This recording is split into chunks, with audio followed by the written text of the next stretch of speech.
केवल रवि किरणों से जिसका संपूर्ण प्रकाशित है अंतर, उस शिरजित वाणी में होता तत्वों का सुंदरतम दर्शन।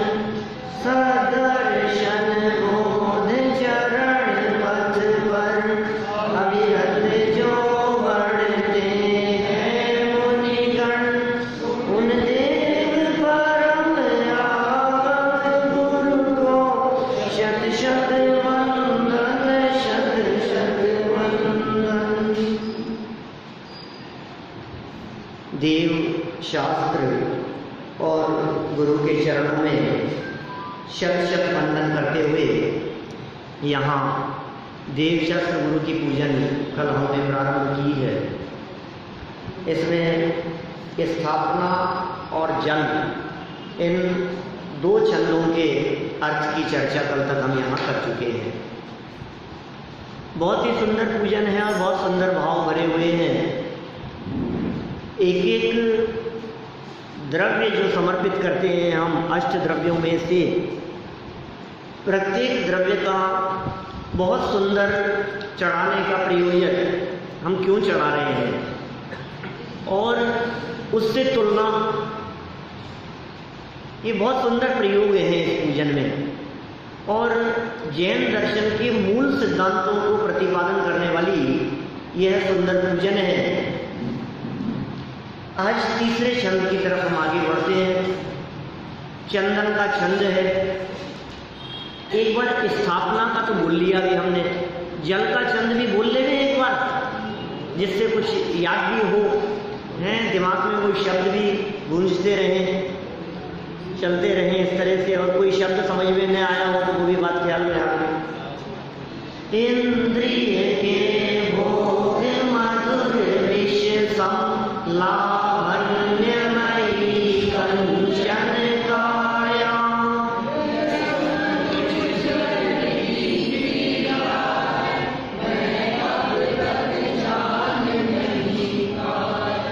मैं भूल स्वयं के वैभव को पर ममता में अटकाया हूँ। अब निर्मल साम्यक नीर लिए नित्यामल ढोने आया हूँ, नित्यामल ढोने आया। क्यों आए हो भैया? मिथ्यामल धोने आया हूँ, है ना? कल कर ली थी अपने चर्चा। तो ओम ह्रीं सिद्धि शतुभ्यो जन्म जरा मृत्यु विनाशनाय जलम निर्वपामिति स्वाहा। कई लोग ऐसी बात कहते हैं कि जब द्रव्य नहीं चढ़ा रहे हो तो मंत्र नहीं बोलना चाहिए। ऐसा कुछ नहीं, ऐसा नहीं। पता है क्यों? क्योंकि जब हम भाव से ही पूजन कर रहे हैं तो मंत्र बोल करके भाव से ही चढ़ा रहे हैं, क्या दिक्कत है उसमें? हम भाव से ही तो कर रहे हैं क्या? और हमने भावना ही तो व्यक्त की है। जन्म जरा मृत्यु विनाशनाय जलम निर्वपामिति स्वाहा। भावी तो है और क्या है? जन्म जरा मृत्यु के विनाशन के लिए हम जल समर्पित करते हैं। अब आप समर्पित तो कर ही नहीं रहे हो, फिर आप बोल रहे हो। अरे भाई, हम भाव भा रहे हैं, हम भाव पूजा कर रहे हैं, तो भावों से ही चढ़ा रहे हैं। चलिए, चंदन का छंद आगे कोशिश करूंगा कि अपन फल अर्घ तक के छंदों तक पहुंच जाएं आज, है ना? देखिए, जड़ चेतन की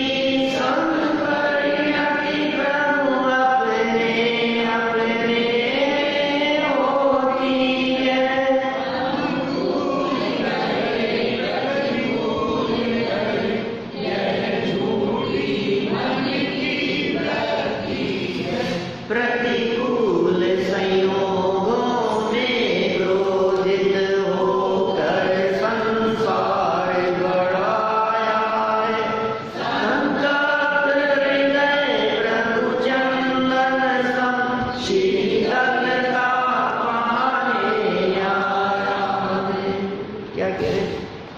जड़ चेतन की। जड़ जानते हैं? जड़ जड़ क्या चीज है? कल तो आया था शब्द, जड़ की क्रीड़ा है। जड़ मतलब पुद्गल, जड़ मतलब अचेतन, जड़ मतलब जिसमें चेतनता नहीं है, चेतन से भिन्न। पुद्गल, धर्म, अधर्म, आकाश, काल, ये सब द्रव्य जड़ हैं, जड़ द्रव्य हैं। और मैं कहता हूं मैं चेतन। लाइन में क्या कह रहे हैं?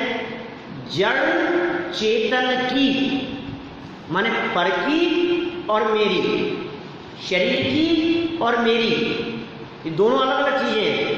शरीर अलग है और आत्मा अलग है। शरीर यहीं पड़ा रह जाएगा और मैं चला जाऊंगा। जाएगा कौन? शरीर के मैं। आप कहते हो शरीर साथ छोड़ जाएगा, शरीर साथ छोड़, शरीर कहीं नहीं जाएगा, शरीर तो यहीं रहेगा।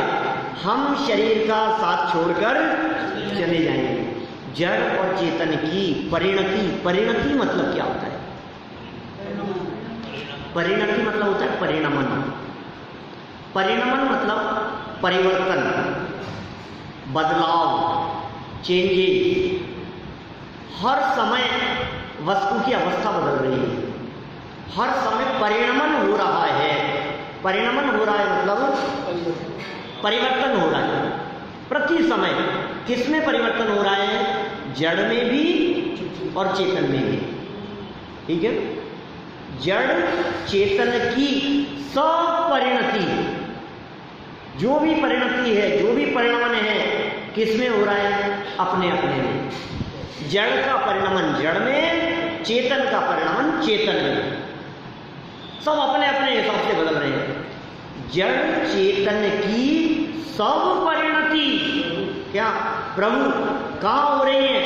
अपने अपने में। क्या जड़ और चेतन की जितनी भी परिणति है, जो परिवर्तन है, जो परिणमन है, सब अपने अपने में होता है। किसी का किसी में कुछ हस्तक्षेप नहीं है। मैं जड़ में नहीं घुस सकता, जड़ मुझ में नहीं आ सकता। जैसे खंबा है, इस पिलर का परिणमन कहाँ हो रहा है? बोले इसी में हो रहा है। इसका परिवर्तन इसमें नहीं है, इसका परिवर्तन इसमें नहीं है, इसका परिवर्तन इसमें नहीं है। हर वस्तु का परिवर्तन अपना अपना है। कितनी सिंपल सी बात है।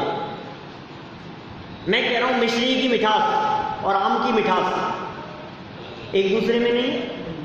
मिश्री की मिठास मिश्री में, आम की मिठास आम में, नमक का खारापन नमक में और नींबू की खटास नींबू में, एक दूसरे में नहीं है ना। इतना ही नहीं, सुनो, बात तो इतनी बारीक है कि नमक के प्रत्येक कण का खारापन भी अपने अपने में है। एक कण का खारापन दूसरे कण में नहीं है और उसका खारापन उसमें नहीं है, और सब अपने अपने हिसाब से बदल रहे हैं। हर वस्तु परिणमनशील है। फिर भी जब परिणमन अपने अपने में हो रहा है, जब परिवर्तन अपनी अपनी योग्यता से हो रहा है, प्रत्येक वस्तु में हो रहा है उसका बदलाव, तो ये अज्ञानी जीव क्या करता है? उसमें कुछ परिवर्तन को तो अच्छा कहता है और कुछ परिवर्तन को बुरा कहता है। ये जो परिवर्तन हो रहा है, इस परिवर्तन से अच्छे दिन आए क्या? ये जो परिवर्तन हो रहा है, इस परिवर्तन से आपको कुछ अच्छा लगा क्या? ये मौसम परिवर्तित होता है, कोई उसको अच्छा कहता है, कोई उसको खराब कहता है। आज तो मौसम कितना खराब हो रहा है, कोई कहता नहीं मौसम कितना अच्छा हो गया है।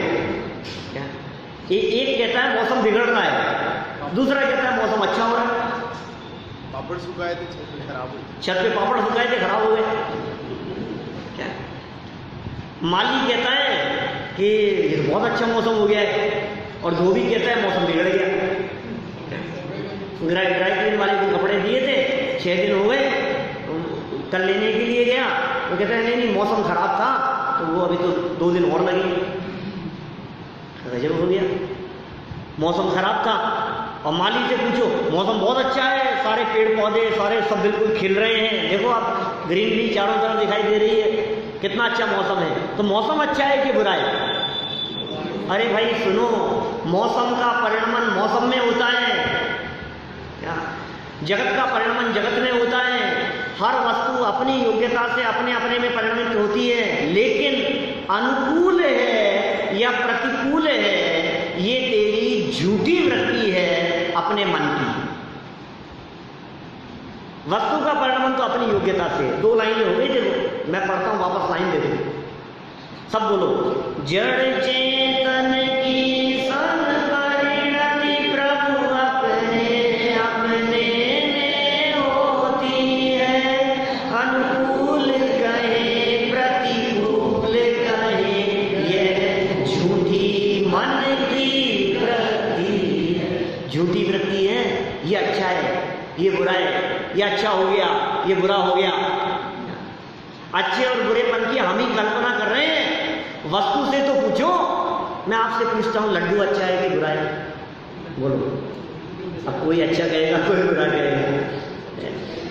जिसको लड्डू पसंद है वो अच्छा कहेगा, और जिसको मिठाई पसंद नहीं है वो कहेगा यार ये क्या लड्डू। अच्छा चूरमा दाल बाटी अच्छे हैं कि बुरे हैं? ये कुर्सियों पर बैठे हुए जितने हैं ना, इन सबसे पूछो तो ये कहेंगे चूरमा बाटी दाल बना लो, चूरमा बना लो, सबसे अच्छा भोजन है। और युवाओं से पूछो तो वो कहेंगे इडली सांभर बना लो, डोसे बना लो, बोलो। अब उनको वो पसंद नहीं आता। तो अब चूरमे से पूछो, क्यों भैया तू ही बता दे, हम आपस में झगड़ रहे, तू ही बता दे अच्छा है कि बुरा है। तो कहता है भैया मेरा तो परिणमन अपनी योग्यता से हो रहा है, अच्छे और बुरेपन की कल्पना ये तुम्हारी खोटी कल्पनाएं हैं, मन की भ्रांति है। जगत का कोई भी पदार्थ अच्छा नहीं होता, जगत का कोई भी पदार्थ बुरा नहीं होता। वस्तु अच्छी और बुरी नहीं है, अच्छे और बुरेपन की हमारी कल्पनाएं हैं, झूठी कल्पनाएं। वो कल्पना भी कैसी है? मन की वृत्ति, मन की प्रवृत्ति, ये झूठी मन की प्रवृत्ति है हमारी। अच्छा फिर होता क्या है? इस प्रवृत्ति से क्या होता है? जब हम वस्तु के परिणमन को प्रतिकूल समझते हैं तो फिर क्रोधित हो जाते हैं, गुस्सा आता है हमारे ऊपर, ये ऐसा क्यों हो गया, ये ऐसा किसने कर दिया, ये ऐसा नहीं होना चाहिए था, ये ऐसा कर लेते तो अच्छा रहता। अरे वस्तु का परिणमन है, उसमें किसी की चलती नहीं है, वस्तु स्वरूप में किसी की नहीं चलती। तेरे गुस्सा होने से क्या होगा, तेरे नाराज होने से क्या होगा, ये चश्मा किसने तोड़ दिया, ये मोबाइल किसने बिगाड़ दिया, ये लैपटॉप किसने खराब कर दिया है, ये किसने कर दिया, ये कैसे हो गया, ये निशान किसने लगा दिया, इसको किसने बिगाड़, कौन करे। पर पदार्थों में तेरी चलती नहीं है, इसलिए हर वस्तु के परिणमन को स्वतंत्र जानेगा तो क्रोध उत्पन्न नहीं होगा। आगे की 2 लाइनें देखो। मन की वृत्ति में कर्तव्य भाव विकल्प भाव। हाँ ये मन की वृत्ति झूठी है, ये सब झूठी कल्पनाएं करता रहता है अपनी खोटी कल्पनाओं से। ऐसा नहीं ऐसा हो जाता, ऐसा नहीं ऐसा हो जाता, ऐसा कर लेना चाहिए था, ये हो जाता तो ठीक रहता, उनको ऐसा बोलना चाहिए था, उन्होंने ऐसा कहा ही क्यों, क्या वो ऐसा क्यों बोले, इन्होंने ऐसा क्यों, और उन्होंने कह दिया था तो इनको जवाब नहीं देना चाहिए था, इनको वहां जाना ही नहीं चाहिए था। इससे हर परमाणु के क्षेत्र से क्षेत्रांतर होने की योग्यता है। कौन किसको लाता है बताओ मेरे को। हमें तो ऐसा लगता है कि हम इनको लाए, इनको बुलाया, इनको रोका, इनका ऐसा किया, लेकिन भाई ये स्वतंत्र परिणमन, ये वस्तु की स्वाधीनता की व्यवस्था ये जगत के जीवों को समझ में नहीं आती है, और उस परिणमन को देख देख करके रागी द्वेषी होता रहता है। देखो 2 लाइनें आगे की। प्रतिकूल संयोगों में क्रोधित होकर संसार बढ़ाया है।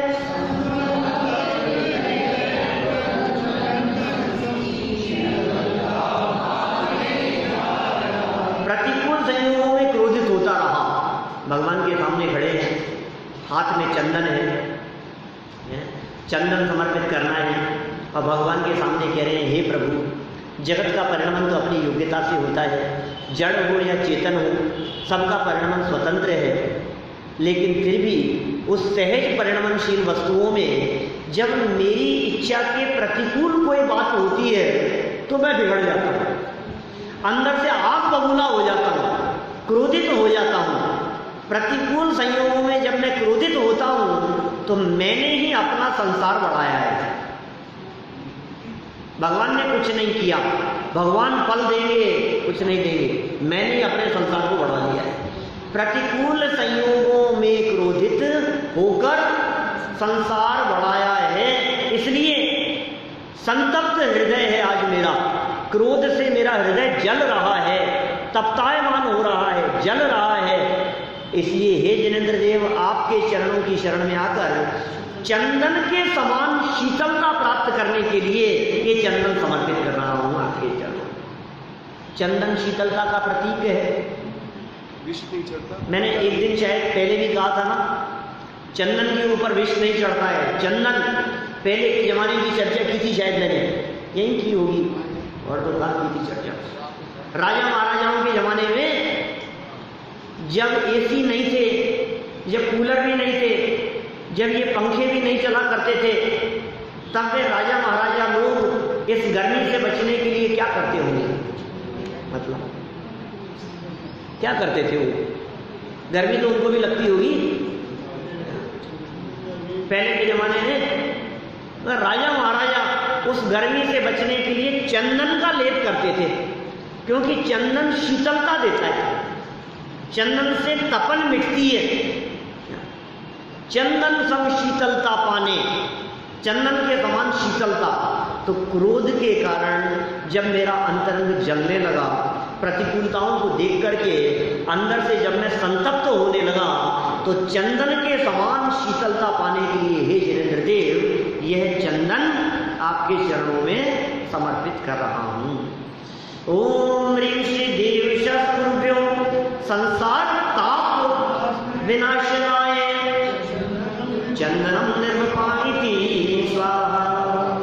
यहाँ लेखक ने जो प्रयोग किए हैं, क्रोध के अभाव की चर्चा की, दूसरे आगे के छंद में मान के अभाव की चर्चा करेंगे, फिर माया के अभाव की चर्चा की है, लोभ के अभाव की चर्चा की है। ये तो कवि की कल्पनाएं हैं। जल चंदन आदि को किस रूप में जोड़ा गया है ना। चंदन के लिए प्रसिद्ध है संसार ताप विनाशनाय। इन्होंने छंद के अनुरूप मंत्र कह करके कह दिया, क्रोध कषाय विनाशनाय चंदनम निर्वपामिति स्वाहा। चलिए, चंदन हो गया, सब शब्द क्लियर हो गए। अब देखो अभिमान की बात करते हैं। जब संयोग प्रतिकूल थे तो क्रोधित हुआ, और जब संयोग अनुकूल हुए तो क्या हुआ? अरे अपन तो क्या बात करते हो आप? अपने पास तो देखा क्या चीज है क्या? ये किसके ऊपर घमंड कर रहा है तू? ये बतला रहे हैं आगे। पहले चंदन चढ़ा, फिर जल चढ़ाओ तो कोई दिक्कत है? लेकिन ये जो व्यवस्थित क्रम है क्या, उस क्रम का उल्लंघन अपन क्यों करें? सारी पूजाओं में यही व्यवस्थित क्रम रखा गया है। देखो, और यदि अपन इसकी चर्चा करें, सबसे पहले जन्म जरा मृत्यु का नाश, जन्म मरण का अभाव मिथ्यात्व के नाश पूर्वक होता है। मिथ्यात्व सबसे बड़ा मल है, सबसे पहले वो धुलना चाहिए। जब वो मल धुले तो उसके प्रतीक स्वरूप पहले जल चढ़ाया, फिर कहा अभी मिथ्यात्व नष्ट होने पर भी कषाय मौजूद है। क्रोध मान माया लोभ आदि, तो मिथ्यात्व को नष्ट करने के लिए जल हो गया, और क्रोधादि कषायों को नष्ट वो बाद में होती है। माने पहले गुणस्थान से चौथे गुणस्थान की प्राप्ति जल समर्पण की भावना से। फिर अब ये चंदन शीतलता का प्रतीक है, तो अभी भी क्रोधादि कषाय मिट जाए, इसलिए सेकंड नंबर चंदन का हो गया। गुणस्थान चौथे से पांचवा हो गया, छठे सातवें में आ गए। क्या चंदन शीतलता हो गई ना? अब छठे सातवें गुणस्थान में आ गए, तो फिर कह रहे हैं अब अक्षय पद दिखने लगा। क्या अब मुनि भूमिका हो गई ना, अब अक्षय पद दिखने लगा, तो इसलिए अक्षय तीसरे नंबर पर आ गया। फिर कहा अब जब अक्षय पद दिख रहा है तो विषय वासनाएं कैसे हावी हो सकती है? क्या तो अब पुष्प की तमन्ना नहीं रही।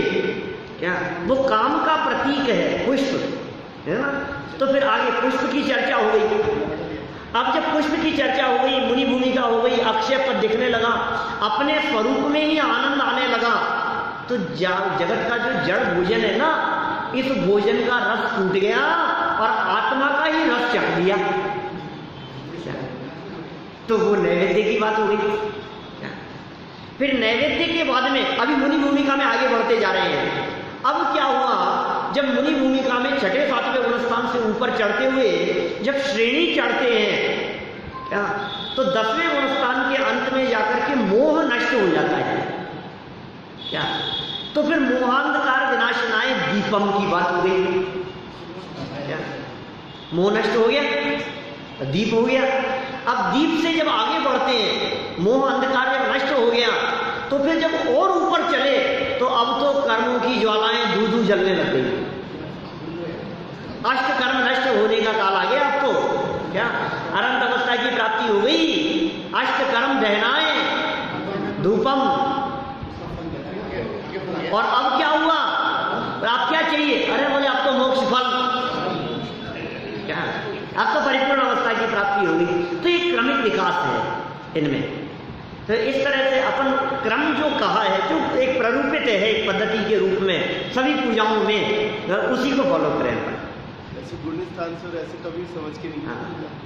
तो और भी बहुत तरह से बातें हो सकती है, तो जो जैसी हो जाए। तो देखो अपनी कहाँ बात चल रही है, जल चंदन हो गया, अब अक्षत पर आ जाओ। अक्षत में क्या भावना भारे, उज्ज्वल हूँ कुंद धवल हूँ प्रभु पर से लगाऊं किंचित भी,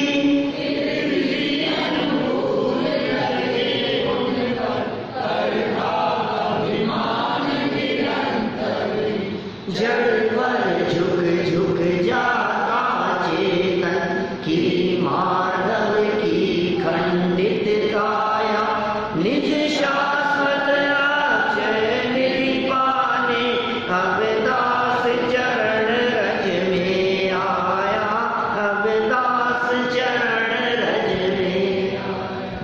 क्या कहा, उज्ज्वल हूं, स्वरूप कैसा है मेरा, उज्ज्वल।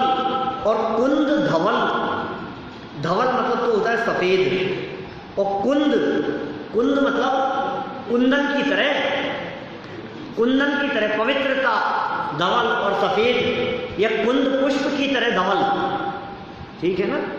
उज्ज्वल भी है, धवलता भी है, निर्मलता भी है, पवित्रता भी है।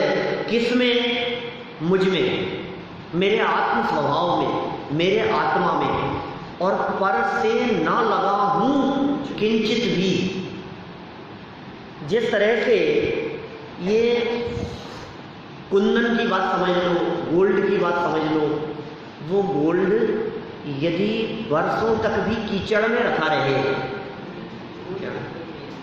5 साल से वो गोल्ड कीचड़ में पड़ा था, बराबर। अच्छा, अब वो निकला, तो हम आपसे पूछ रहे हैं, अब वो गोल्ड कितना गंदा हो गया होगा,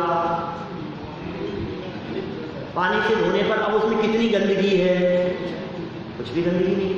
तो साहब इतने सालों में भी उस गोल्ड में रंच मात्र भी गंदगी ने प्रवेश नहीं किया, नहीं किया।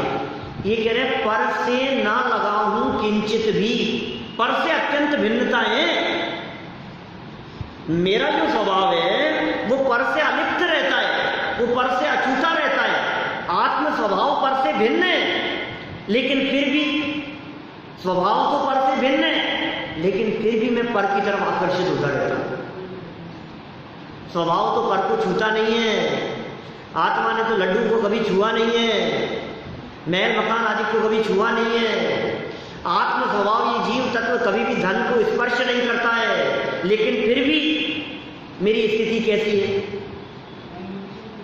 फिर भी अनुकूल लगे उन पर करता अभिमान निरंतर ही।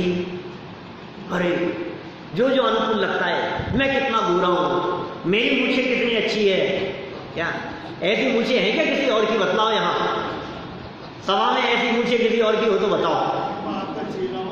क्या बोलो, क्या कह रहे हैं यहाँ पर। फिर भी जो जो बातें हमारे को अनुकूल लगती है, शरीर के अनुकूल हो, परिवार के अनुकूल हो, बिजनेस के अनुकूल हो, आप किससे संपर्क करना चाहते हैं, आप किसके पास में उठना बैठना चाहते हैं, जो आपके अनुकूल हो। आपको मंदिर का अध्यक्ष बना दिया गया, टीम बनाओ अपनी, किस किस को चुनोगे, जो जो अपने अनुकूल हो। बोलो क्या क्या करोगे आप? हर जगह पर आपको अनुकूलता चाहिए। ये कह रहे हैं फिर भी जो अनुकूल लगते हैं पर को तो छूता भी नहीं है, पर को स्पर्श भी नहीं करता, लेकिन जो अनुकूल और प्रतिकूलपन की जो मान्यता थी, जो पिछले छंद में कही थी बात, पिछले छंद में अनुकूल और प्रतिकूलता की बात कही थी, फिर का प्रतिकूल लगने वालों से ये क्रोधित होकर के संसार बढ़ाता रहता है। और इस छंद में कह रहे हैं अनुकूल लगने वालों पर निरंतर अभिमान किया करता है। मान करण को कौन ठिकाना? क्या ठिकाना है इस मान करने का? क्या आपका चश्मा तो बहुत अच्छा लग रहा है, बस मान करने के लिए क्या चाहिए? कोई ठिकाना है क्या? आपकी टी शर्ट तो बहुत अच्छी लग रही है, कुछ भी कह दो आप किसी भी चीज के बारे में, क्या मुस्कान है आपकी, क्या मुस्कुराते रहते हो हमेशा। अब देखो आप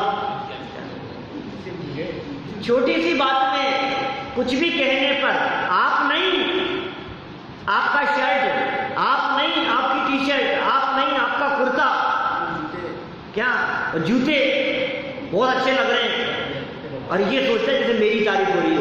तारीफ हो रही है जूतों की, ये समझ रहा है अपनी। तारीफ हो रही है शर्ट की, टी शर्ट की, ये समझ रहा है अपनी। ये काम हो रहा है, निरंतर अभिमान करता रहता है। इससे क्या हुआ? तूने अपने स्वरूप को नहीं देखा, इससे क्या हुआ? जड़ पर झुकता, जिसको जो अनुकूल लगा ना, जो अच्छा लगा उसकी तरफ आकर्षित हो। झुकना मतलब आकर्षित होना, अनुकूलताओं के ऊपर आकर्षित होना। जड़ पर झुक झुक जाता चेतन, मैं चेतन होकर के जड़ की तरफ झुकता रहा, मैं जीव होकर के पुद्गलों की तरफ आकर्षित होता रहा। हूं तो जीव, आकर्षण किसके प्रति है? धन, वैभव, पैसा, जमीन, जायदाद, मकान, दुकान, ये सब इनकी तरफ आकर्षण है। जड़ पर झुक झुक जाता चेतन। तो क्या हुआ? मार्दव की खंडित काया। मार्दव क्या है? अपना स्वभाव। मार्दव किसे कहते हैं? सुनो, उत्तम क्षमा, उत्तम मार्दव। मार्दव मतलब क्या होता है? मान का अभाव, निरभिमानता, वो है मार्दव। मार्दव में अभिमान नहीं है, मार्दव में घमंड नहीं है, बोले खंडित कर दिया उसको। मार्दव जो स्वाभाविकता जो थी उसको खंडित कर दिया हमने, जड़ के ऊपर झुक करके। अपना जो स्वभाव था निरभिमानता का, हमने खंड खंड कर दिया उसको। हम पर के आधार पर अभिमान करने लगे, अपने स्वभाव को भूल गए और जड़ के आधार पर अभिमान करने लगे। जड़ पर झुक झुक जाता चेतन की, मार्दव की खंडित काया। निज शाश्वत अक्षय निधि पाने, अब दास चरण रज में आया। भाई साहब जड़ की तरफ आकर्षित हो रहा था और अपनी निधि को भूल गया था। निज माने मेरी, शाश्वत माने परमानेंट, अक्षय निधि कभी खत्म नहीं होने वाला खजाना। निधि मतलब खजाने, अक्षय खत्म नहीं होने वाले। बस वो पाने के लिए पर का आकर्षण टूट जाए और अपनी निधि अपने को मिल जाए, इस भावना से यह दास हे जिनेंद्र देव आपके चरण रज में, चरणों की धूल, आपके चरणों के पास चरण रज में जहां आपके चरण पड़े वहां यह दास आ गया है। ठीक है, कोई शब्द समझ में नहीं आया हो तो बोलो। मार्दव की खंडित काया माने स्वरूप, काया मतलब उसका निर्माण, वो खंड खंड हो गया, मार्दव का खंडन हो गया, मार्दव नहीं रहा। मेरा जो स्वाभिमान था वो चूर चूर हो गया, अपने स्वरूप को तो भूल गया और पर के कारण आसक्त हो रहा है। ये मूर्खता नहीं है तो और क्या है। हाँ देखो क्या काम हो गए छंद। ओम ह्रीं श्री देव सद्गुरुभ्यो अक्षय पद प्राप्त अक्षतम निर्वपाणिति स्वाहा। कौन कौन सी बातें हो गई यहाँ तक? जल के छंद में मिथ्यात्व की चर्चा की, चंदन के छंद में क्रोध की चर्चा की, अक्षत के छंद में मान की चर्चा की, तो पुष्प के छंद में किसकी चर्चा करेंगे बोलो? मायाचार की चर्चा करेंगे। किसकी मायाचार की चर्चा करेंगे? भगवान के सामने खड़े होकर के, हे भगवान ये तो गलत काम करते हो। क्या अंजन को तो तुमने पार लगा दिया, द्रौपदी को चीर बढ़ाए हो, अब मेरी तरफ देखते ही नहीं हो आप। ये ऐसा तो नहीं चलेगा, जबकि मैं आपका सच्चा भक्त हूं। वो आपके पास में भगवान कभी कभी आता है, साल में 2-4 दिन आता है, और उसके साथ तो आप इतना भला कर रहे हो और मैं रोज आता हूं, ये बेईमानी नहीं चलेगी। कौन सी मायाचारी? मायाचारी भगवान में नहीं है, मायाचारी अपने में है। क्या मायाचारी कर रहा है? उस स्वरूप को बहुत सुंदर ढंग से खोला है। यहाँ इतनी सुंदर चर्चा की है इस पुष्प के छंद में। मैं तो जब भी ये छंद बोलता हूँ मेरा मन प्रफुल्लित हो जाता है, पुष्प की तरह। कितनी सुंदर बात है, देखो पढ़ते हैं हम। यह पुष्प सुकोमल कितना है, तन में माया कुछ शेष नहीं, निरंतर का प्रभु भेद कहूँ, उसमें ऋजुता का लेश नहीं, चिंतन कुछ फिर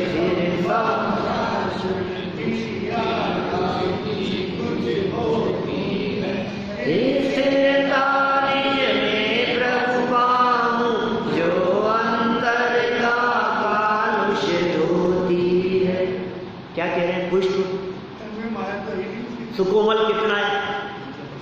पुष्प बहुत कोमल है। फूल को हाथ में उठाओ, फूल की कोमलता, पुष्प की कोमलता, लेकिन पता है उसकी कोमलता में छल नहीं है, उसकी कोमलता में मायाचारी नहीं है, उसकी कोमलता में धोखा नहीं है। वो ऊपर से तो कोमल है ही, वो भीतर से भी कोमल है ना? ऐसा नहीं है कि फूल ऊपर से तो कोमल दिखाई दे रहा है और अंदर से कठोरता हो। ये पुष्प सुकोमल कितनाए, तन में, उसके तन में, पुष्प के तन में, उस पुष्प के स्वरूप में कुछ भी माया शेष नहीं है। जैसा अंदर वैसा बाहर। कितना कोमल है वो पुष्प। पुष्प का छंद है, पुष्प समर्पित कर रहे हैं भगवान के चरणों के सामने। देखिए भाई, ये तो कवि की कल्पना है।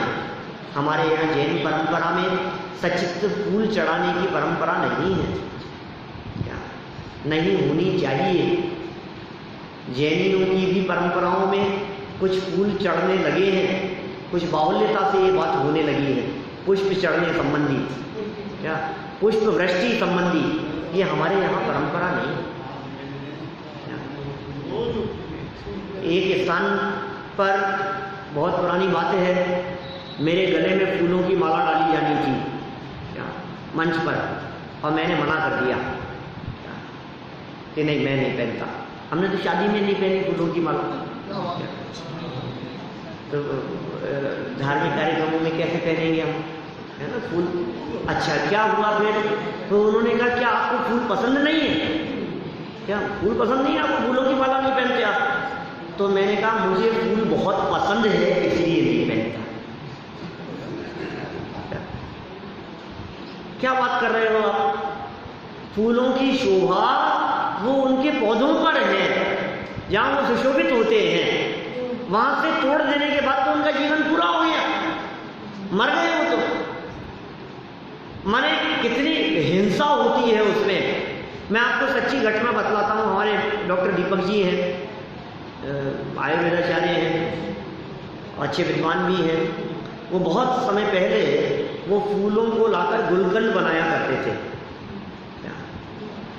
वो बतलाते थे कि फूलों को लाकर के सुखाते थे, और जब फूलों को सुखाते थे पेड़ वो चद्दर के ऊपर, तो सूखते हुए जब फूलों को लाकर के रखा, तो आप कल्पना नहीं कर सकते हैं कि उनकी पत्तियों को खोलने में और सूखने में इतने अनगिनती त्रस्त जीव उसमें निकलते थे, इतने अनगिनती त्रस्त जीव कि आप कल्पना नहीं कर सकते। हमारे मुनिराज घास के तिनके पर नहीं चलते, हरी घास पर नहीं चलते, फूलों का प्रयोग कैसे हो सकता है? कैसे हिंसा करें, एक एक पेड़ से तोड़े, एक एक फूल चुन चुन करके, ऐसे ऐसे हिंसा का काम नहीं हो सकता। मुझे ध्यान है, ये जैनियों की क्या बात करें हम, मुझे ध्यान है जब आगरा रोड पर जब विकास किया जा रहा था, 7-8 साल 10 साल पुरानी बात होगी करीब, तो चारों तरफ के पेड़ काटे जा रहे थे। न्यूज़पेपर की हेडलाइन थी वृक्षों का कत्लेआम। क्या? दैनिक भास्कर पत्रिका की। माने अन्य परंपरा के लोग भी जो जैन नहीं हैं वो भी पेड़ पौधों के कटने को हत्या समझते हैं। क्या? तो हम जैन होकर के ये काम कैसे कर सकते हैं? यहाँ तो पुष्प के छंद के माध्यम से परिकल्पना की है, भावों की बात कही है। कई लोग आजकल इस प्रकार की बातें भी कहने लगे हैं, लोगों से सुनते हैं कि आप पुष्पम निरूपामी की स्वाहा बोलते हो, पुष्प चढ़ाते नहीं हो, झूठ बोलते हो। लोग ऐसी बातें करने लगे हैं आजकल, और मैंने कई जगहों पर देखा है। मैं और जगहों की क्या बात करूं, हमारे जैन मंदिर जनता कॉलोनी में भी कुछ लोग ऐसे जो पुष्पम निरूपामी की स्वाहा के लिए चढ़ाने के लिए थाली में फूल लेकर के आते हैं, क्या और पुष्प समर्पित करते हैं।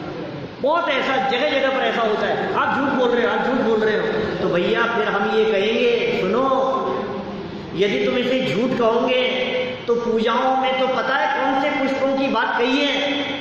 जब पूजाओं को पढ़ोगे तो कल्प वृक्ष के फूलों की बात कही है, फिर वहां की चर्चाएं की है, फिर ऐसे रत्नों की चर्चाएं की है, पता नहीं कहां कहां की बातें की है। तो फिर कहां से लाओगे चढ़ाने के लिए? ये सब प्रतीक स्वरूप है। जब जल चढ़ाने की बात करते हैं तो क्षीरोदधि का जल लाने की बात करते हैं, क्या? तो फिर लाओ क्षीरोदधि का जल, फिर झूठ काहे को बोल रहे हो तुम? ये सारी बातें भावनात्मक है। क्या?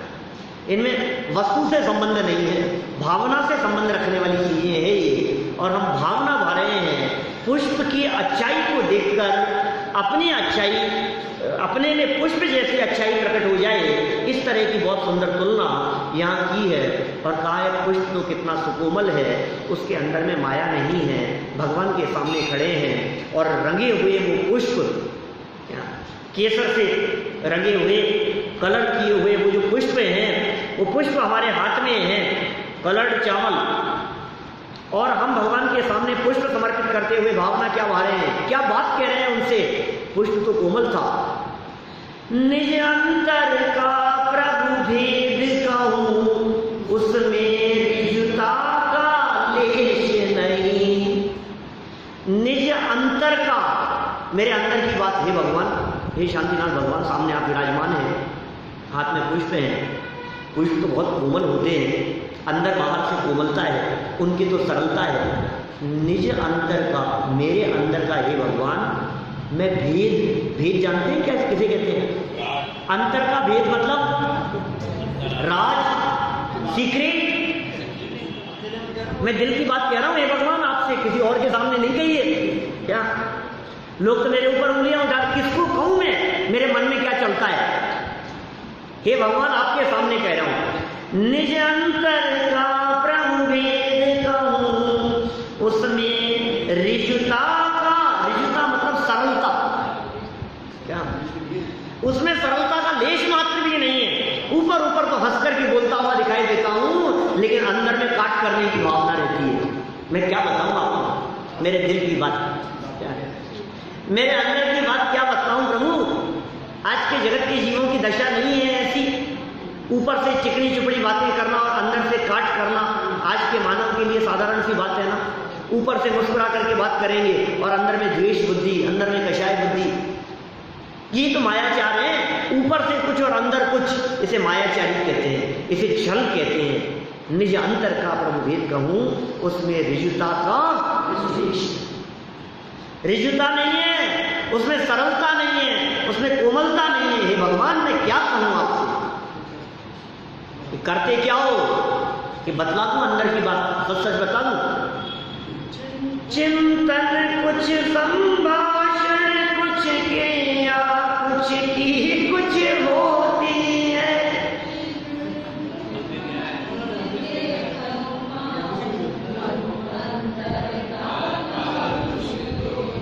बोलो तो सभी बोल लिया है? क्या कहा?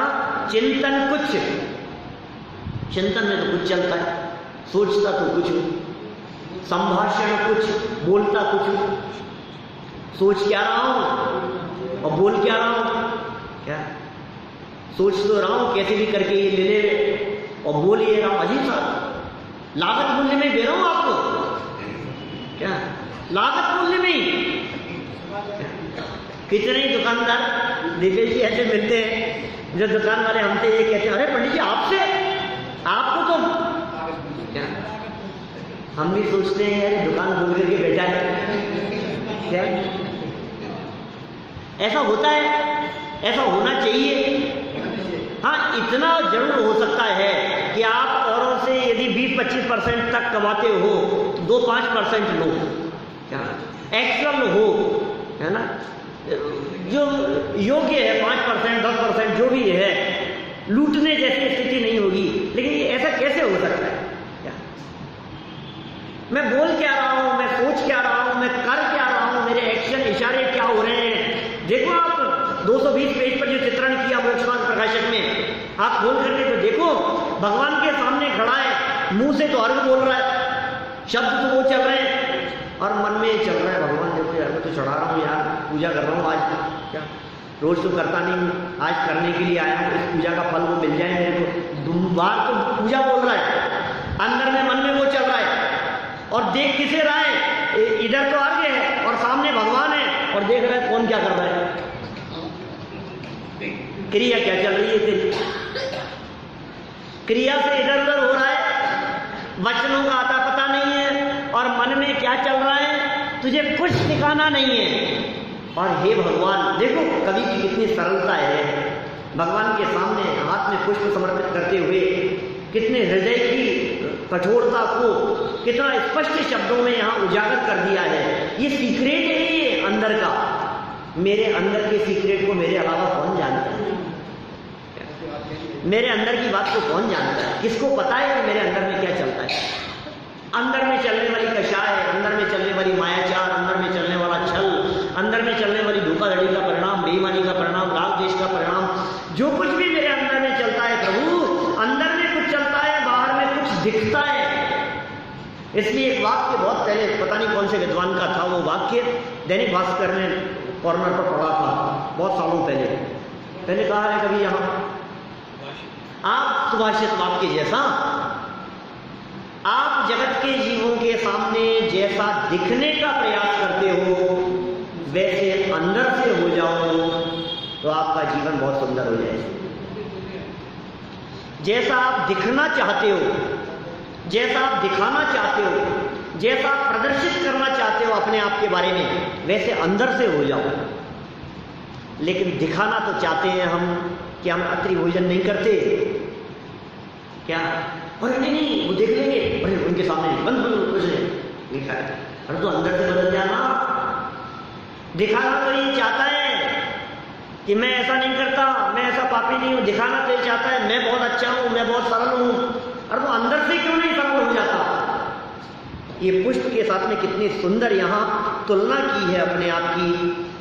बोलने में एक बार चंद, ये पुष्प सुकोमल कितना है, तन में माया कुछ शेष नहीं, निरंतर का प्रभु भेद कहूं, उसमें रिजता का लेश नहीं, चिंतन कुछ संभाषण कुछ, क्रिया कुछ की कुछ होती है, स्थिरता निज में प्रभु पाऊं, जो अंतर का कालुष धोती है। क्या कह रहे हैं यहाँ? संभाषण मतलब क्या होता है? बोलना। चिंतन मतलब सोचना, मन की बात कह दी, संभाषण बोलने की बात कह दी और क्रिया देह की बात कह दी। माने तीनों की विरूपता, मन में, वचन में और काय से अलग अलग। अब क्या कर रहे हैं यहाँ? स्थिरता निज में प्रभु पाऊं। अब मेरी भावना है हे जिनेंद्र देव कि ये विरूपता नहीं रहे, अपने में ही स्थिर हो जाऊं, ये चंचलता नहीं रहे, अपने में ही स्थिर हो जाऊं और जो स्थिरता अपने में स्थिर होने के माध्यम से अंतर में मौजूद जो कलुषता है, क्या जो अंतर का विकार है, जो अंदर की विकृति है, वो सब धुल जाएगी, अपने में स्थिर होकर निश्चित रूप से हमारी वो विकृति सदा सदा के लिए धुल जाएगी। वास्तव में ये जो पुष्प है, ये पुष्प, इसके लिए जो मंत्र बोलते हैं, कामवान विध्वंसनाय पुष्पम, ये काम का प्रतीक माना जाता है। पुष्प क्या, ये पुष्प प्रपोज करने का प्रतीक माना जाता है, ये पुष्प आकर्षण का प्रतीक माना जाता है, ये पुष्प किसी व्यक्ति को सम्मोहित करने का प्रतीक माना जाता है, विकार का प्रतीक है। कामदेव के 5 बाण कहें क्या, उसमें कोयल की आवाज की चर्चा भी की है और चंद्रमा की चांदनी की चर्चा भी की है, ठीक है ना, और पुष्प की भी चर्चा की है। तो ये बाण है उसके काम, तो ये नष्ट हो जाए, माने हृदय की कलुषता, काम भाव नष्ट हो जाए, इस भावना से यहाँ हम पुष्प समर्पित कर रहे हैं। ओम ह्रीं श्री देव शास्त्र गुरुभ्यो कामवाण विध्वंसनाय पुष्पम निर्वपामीति स्वाहा। तो इस तरह अपन ने यहाँ चंदन, अक्षत और पुष्प, इन 3 छंदों की यहाँ चर्चा की है। भावना तो थी कि ज़्यादा हो सके, कोई बात नहीं, कल होंगे, ठीक है ना। तो अभी की चर्चा को यहीं हम विराम देते हैं। इन छंदों को बोलना, इस पूजन को करना बड़ा आनंद आएगा। भाव अर्थ समझते हुए आप इसको करेंगे तो निश्चित रूप से लाभान्वित होंगे। हम सभी के जीवन में ये जल, चंदन और अक्षत पुष्प के समान परिणति बदल जाए, इस भावना से बात को विराम देते हैं।